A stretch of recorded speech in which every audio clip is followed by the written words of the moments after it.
Assalamualaikum warahmatullahi wabarakatuh. Saya Abdul Wasik bin Ahmad Fikri, merupakan pelajar tahun akhir bagi jurusan Sains Politik.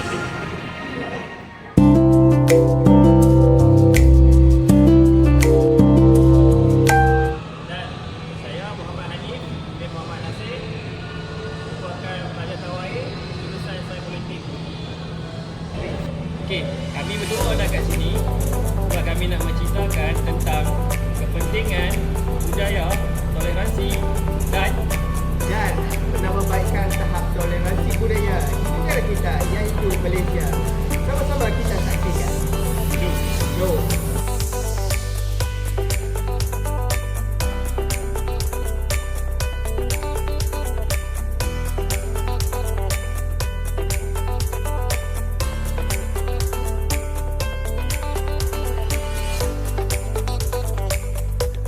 Seperti yang kita maklum, asal-usul perkataan toleransi adalah berasal daripada perkataan Latin iaitu tolere yang bermaksud sabar terhadap sesuatu perkara.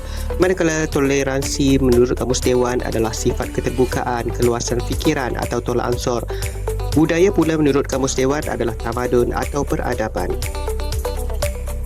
Bagi sudut pandang sosiologi pula, menurut Saliro 2019 menyatakan toleransi budaya adalah ahli dalam masyarakat menunjukkan kerelaan untuk menerima kenyataan bahawa wujudnya budaya yang berlainan di persekitarannya lalu mewujudkan bentuk interaksi dan kerjasama antara satu kumpulan masyarakat dengan kumpulan lainnya. Manakala menurut Muhammad Azmer et al. Menyatakan toleransi etnik adalah tindakan positif individu atau kumpulan yang mengenepikan perbezaan demi matlamat politik yang lebih besar.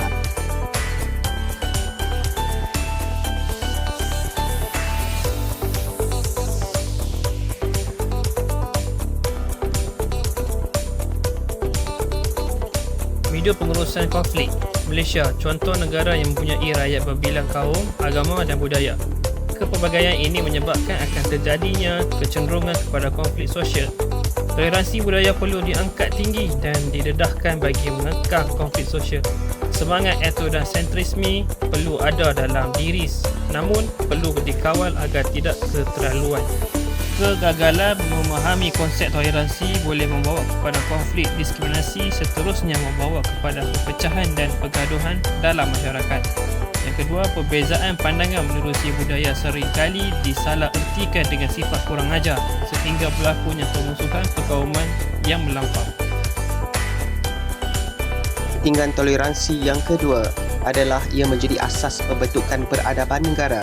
Menurut Muhammad Niza et al. 2021 menyatakan toleransi merupakan nilai asas demokrasi dan indikasi kepada kohesi sosial dalam masyarakat. Sejarah menunjukkan bahawa etnik yang hidup dalam keterasingan sosial dan budaya tidak membantu membawa negara ke arah kemajuan. Toleransi juga merupakan kunci utama kerajaan di dunia bagi merealisasikan pembinaan peradaban yang mencapai taraf tata susila dan minda kelas pertama. Sikap toleransi wajib dididik dan dipupuk disebabkan kerencaman budaya masyarakat pelbagai budaya dan agama.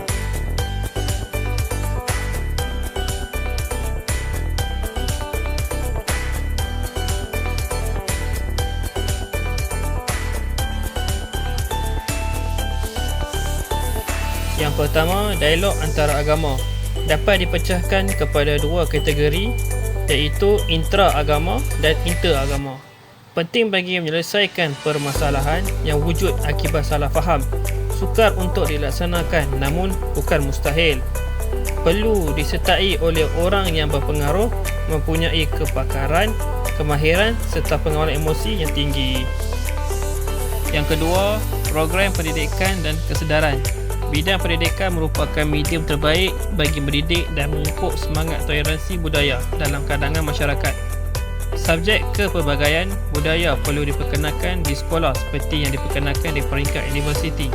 Pendidikan tidak formal, contohnya kempen kesedaran dan aktiviti kesukarelawan dan lain-lain lagi. Yang ketiga, penguatkuasaan undang-undang.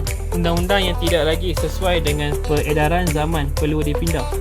Wujud golongan yang cuba memanipulasi undang-undang sehingga terjadinya konflik sosial tingkah laku devian, contohnya kumpulan LGBT cuba menuntut hak mereka menerusi undang-undang kononnya atas dasar hak peribadi.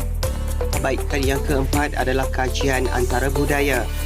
Pusat Pengajian Tinggi perlu mempergiatkan kajian berkenaan budaya, bukan tertakluk kepada budaya masing-masing sahaja. Hal ini penting kerana akan ada isu-isu sosial yang baru yang wujud sesuai dengan peredaran zaman. Isu sosial 50 tahun lepas tidak sama dengan zaman semasa.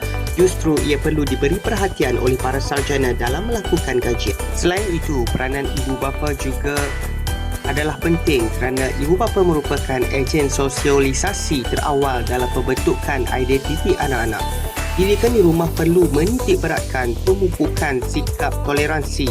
Ibu bapa harus menangkis pandangan stereotip dan prejudis berdasarkan budaya dan agama sejak anak-anak kecil lagi.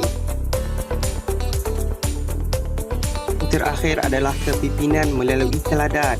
Pemimpin politik, ketua di tempat kerja, ketua dalam masyarakat perlu memimpin melalui teladan yang baik. Usaha menormalisasikan toleransi dalam masyarakat adalah sukar sekiranya tiada kepimpinan yang kukuh dan model yang positif. Kenyataan dan tindakan yang dilihat berat sebelah harus dielakkan agar ahli di bawah tidak berpecah belah. Kesimpulan, toleransi budaya bukan lagi satu kewajaran dalam negara yang mempunyai masyarakat majmuk, tetapi satu keperluan yang mendesak. Semangat toleransi yang tinggi amat diperlukan bagi membina masyarakat yang mempunyai peradaban yang tinggi seiring perkembangan sains dan teknologi. Toleransi tidak seharusnya diambil kesempatan oleh pihak yang tidak bertanggungjawab untuk mengganggu gugat keharmonian negara.